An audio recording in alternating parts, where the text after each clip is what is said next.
Hi friends, welcome to மீனி சமையல். இன்றைக்கி நம்ம சேனலில் சூப்பரான ஒரு அன்பாக்சிங் வீடியோ தான் பார்க்க போகிறோம்.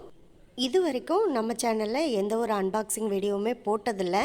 ஆனால் என்னோடய எக்ஸ்பீரியன்ஸை வந்து உங்கள்கிட்டையும் ஷேர் பண்ணணுங்கிறதுக்காண்டி மட்டும்தான் இந்த வீடியோ. ஷார்ட்டாக இந்த வீடியோவை நான் முடிச்சிருவேன். அதுக்காக இந்த வீடியோவை ஸ்கிப் பண்ணாமல் முழுசாக பாருங்கள். நான் ஏற்கனவே வச்சிருந்த கேஸ் ஸ்டவ் பார்த்தீங்கன்னா ப்ரெஸ்டீஜில் 2 பர்னர் கிளாஸ் டைப் தான் வச்சுருந்தேன். லாஸ்ட் இந்த 1 இயர்லேயே ஒரு 3 or 4 டைம்ஸ் பார்த்தீங்கன்னா ரிப்பேர் ஆகி நாங்கள் அதை சர்வீஸ் பார்த்துட்டு தான் இருந்தோம். ஆனால் லாஸ்ட்டாக ஒரு 10 days பார்த்தீங்கன்னா திடீர்னு நிறைய நெருப்பு எரியிறது, அப்புறம் திடீர்னு டப் டப்னு அப்படியே ஆஃப் ஆகுறது, இந்த மாதிரி சிம்டம்ஸ் எல்லாம் காமிச்சிட்டே இருந்துச்சு. இதுக்கு மேலேயும் கேஸ் ஸ்டவ் வந்து நம்ம விளையாட்டாக பார்த்துட்டு இருக்கக்கூடாதுன்னு சொல்லிட்டு புதுசாக நம்ம வாங்கிடுவோன்னு முடிவுக்கு வந்து பிரீத்தியில் ப்ளூ ஃப்ளேம் ஸ்பர்க்கிள் மாடல் தான் வாங்கியிருக்கேன். இப்போ நான் வாங்கியிருக்க பிரீத்தி மாடலில் 3 பர்னர் கிளாஸ் டைப்பில் தான் இந்த கேஸ் ஸ்டவ் வாங்கியிருக்கோம். ஏற்கனவே நான் வச்சிருந்த ப்ரெஸ்டீஜ் ஸ்டவ்வை பார்த்தீங்கன்னா என்னை பொறுத்த வரைக்கும் நல்ல 12 இயர்ஸ் வந்து நல்லா உழைச்சிருச்சு. அதுலேயுமே எனக்கு மேலே இந்த கிளாஸ்லாம் பார்த்தீங்கன்னா எந்த ஒரு கிராச்சஸுமே இல்லை. இப்போ பார்த்தாலுமே அப்படியே புதுசு மாதிரி இருக்கும். ப்ரெஸ்டீஜே நான் யூஸ் பண்ணிக்கிட்டு இருந்ததுனால இந்த தடவையுமே ப்ரெஸ்டீஜே வாங்குவோங்கிற ஐடியாவில் தான் நான் ஷோரூம் வரைக்கும் போனேன். ஆனால் ப்ரெஸ்டீஜில் நான் 3 பர்னர் பார்க்கும்போது பார்த்தீங்கன்னா சைஸ் அளவில் ரொம்ப ஸ்பேஸ் இல்லாமல் ரொம்ப சின்னதாக இருந்துச்சு.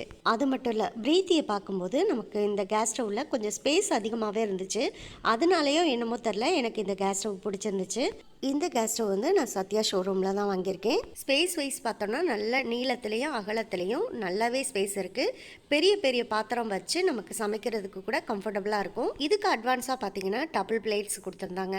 அதாவது ஏதாவது பால் பொங்கிட்டாலோ இந்த மாதிரி வடியும் போது நம்ம ஈஸியாக இந்த பிளேட்டை மட்டும் ரிமூவ் பண்ணி கூட இதை நம்ம கழுவி எடுத்துக்கலாம். அதே போல் மேலே வைக்கிற அந்த பட்டியுமே கொஞ்சம் அகலமாக ஒன்று மட்டும் எக்ஸ்ட்ரா கொடுத்துருந்தாங்க. இதில் பார்த்தீங்கன்னா நம்ம இந்த தந்தூரி பிளேட் போட்டு தந்தூரியோ இல்லை ஃபுல்கா அந்த மாதிரி எது வேணாலும் செஞ்சு எடுத்துக்கலாம். இது ஆட்டோமேட்டிக்லாம் இல்லை, மேனுவல் தான். லைட்ரு வச்சு தான் நம்ம ஆன் பண்ணணும். இந்த பிரீத்தி ப்ளூ ஃப்ளேம் ஸ்பர்க்கிளில் கிளாஸ் டைப்பு கேஸ் ஸ்டவ் வந்து எனக்கு ரொம்ப ரொம்ப பிடிச்சிருந்துச்சு.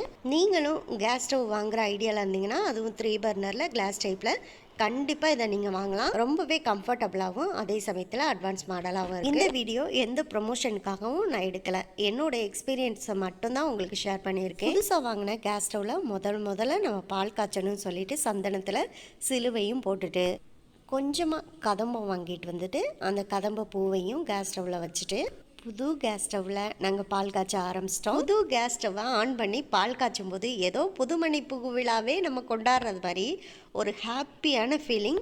பாலும் சூப்பராக பொங்கி வந்துச்சு. ஆனால் புது கேஸ் ஸ்டவ்ங்கிறதுனால நாங்கள் பாலை வந்து கீழே வலிய விடலை.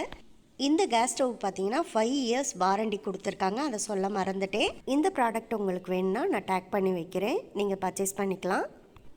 இந்த அன்பாக்சிங் வீடியோ உங்களுக்கு பிடிச்சிருந்தா லைக் பண்ணுங்கள், ஷேர் பண்ணுங்கள், கமெண்ட் பண்ணுங்கள். அப்படியே நம்ம சேனலையும் சப்ஸ்கிரைப் பண்ணிக்கோங்க.